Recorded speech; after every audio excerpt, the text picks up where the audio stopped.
Iremos relatar um caso de proctite por clamídia mimetizando doença inflamatória intestinal em um jovem marinheiro da ativa com infecção pelo vírus da imunodeficiência humana não diagnosticada.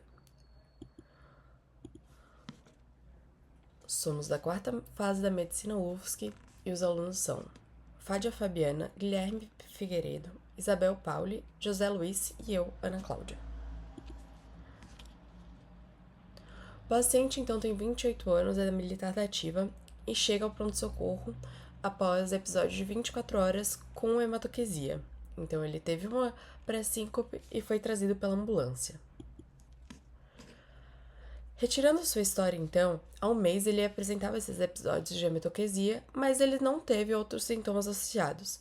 Ele nega constipação e outros sinais flogísticos de inflamação, secreções e alterações no fluido genitais e retais também não foram registradas, e ainda ele nega o uso de anti-inflamatórios, dor abdominal, febre, calafrio, perda ponderal de peso, náuseas ou vômito.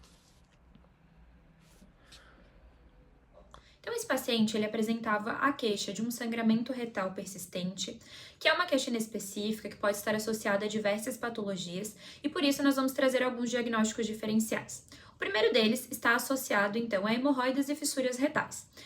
Nesse caso, o paciente apresenta um sangramento em gotejamento com a coloração vermelho vivo, que vai poder ser observada tanto no papel higiênico quanto no vaso sanitário.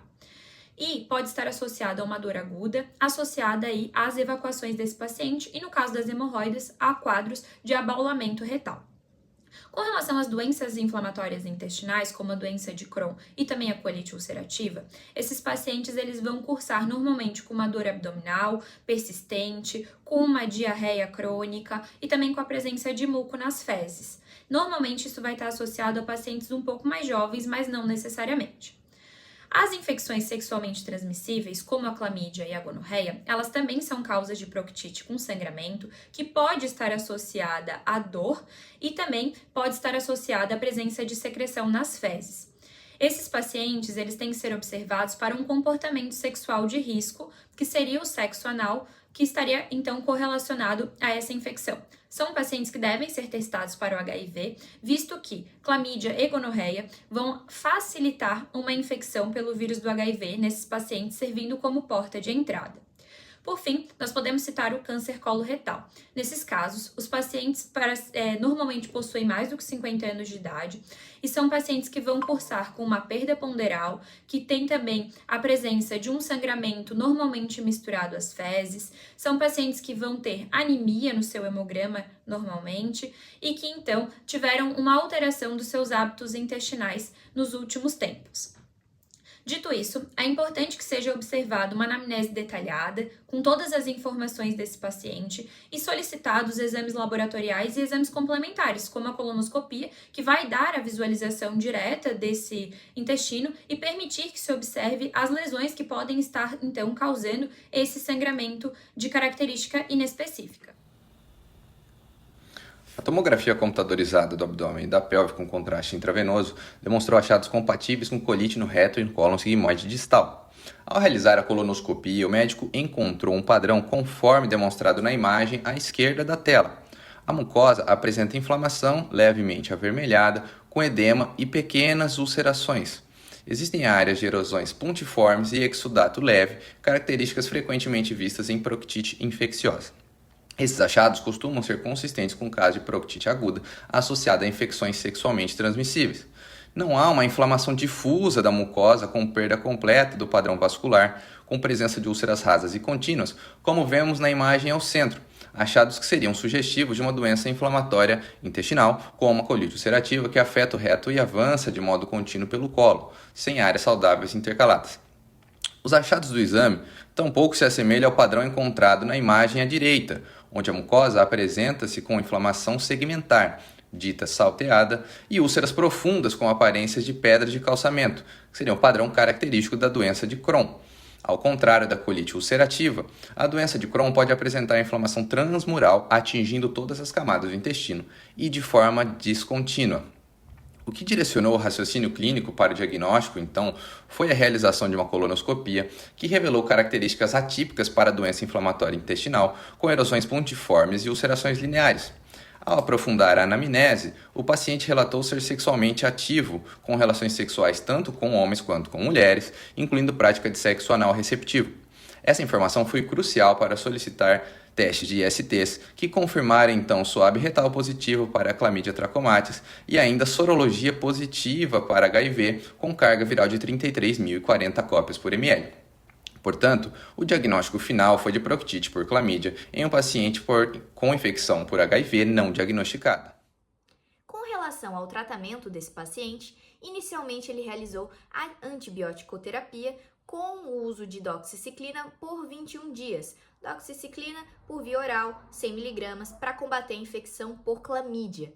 Mas, como ele também foi positivado para o HIV, ele também passou a realizar a administração de antirretrovirais para manter a carga viral baixa e possibilitar o aumento do CD4. Esse medicamento ele é muito interessante porque ele combina 3 medicamentos em uma só pílula. Então, isso facilita a administração do paciente, já que vai ter que fazer o uso desses antirretrovirais diariamente por toda a vida.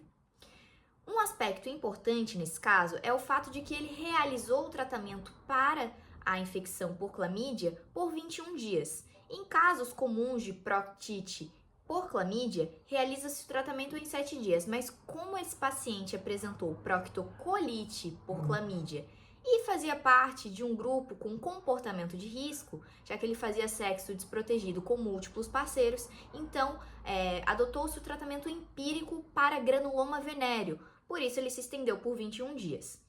Outro destaque também é que como esse paciente justamente tem comportamentos de risco, ele poderia estar fazendo uso de protocolos de profilaxia, que seria a administração do doxipep, ou seja, a administração de doxiciclina até 72 horas depois do sexo desprotegido com parceiros, e também o uso da PrEP, que seria a profilaxia para diminuir o risco de infecção para o HIV.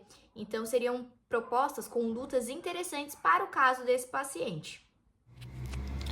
Olá a todos, meu nome é José e hoje eu vou apresentar uma discussão sobre o agente infeccioso, o tratamento utilizado e também possíveis otimizações para o caso de proctite por clamídia.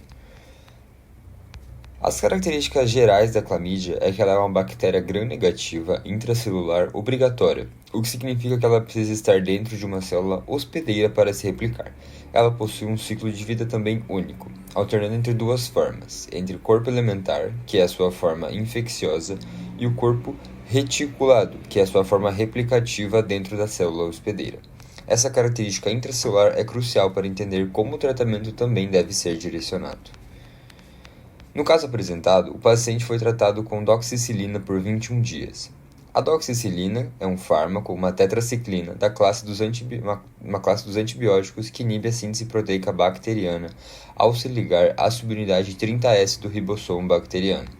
Esse mecanismo de ação é eficaz contra a clamídia, pois impõe um impedimento na produção de proteínas essenciais para o crescimento e replicação dentro dessas células.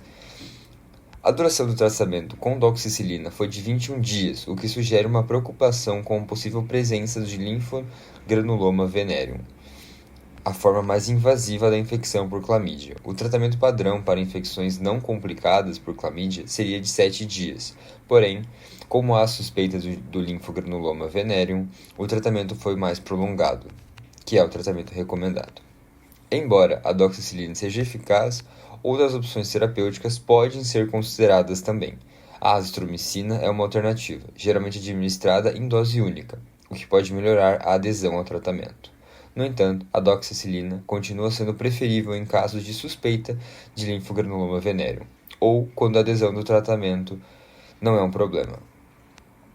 Em relação à adição de fármacos adjuvantes, não há evidências claras de que suportem o uso de rotineiros de outros medicamentos em conjunto com a doxiciclina para tratar a proctite.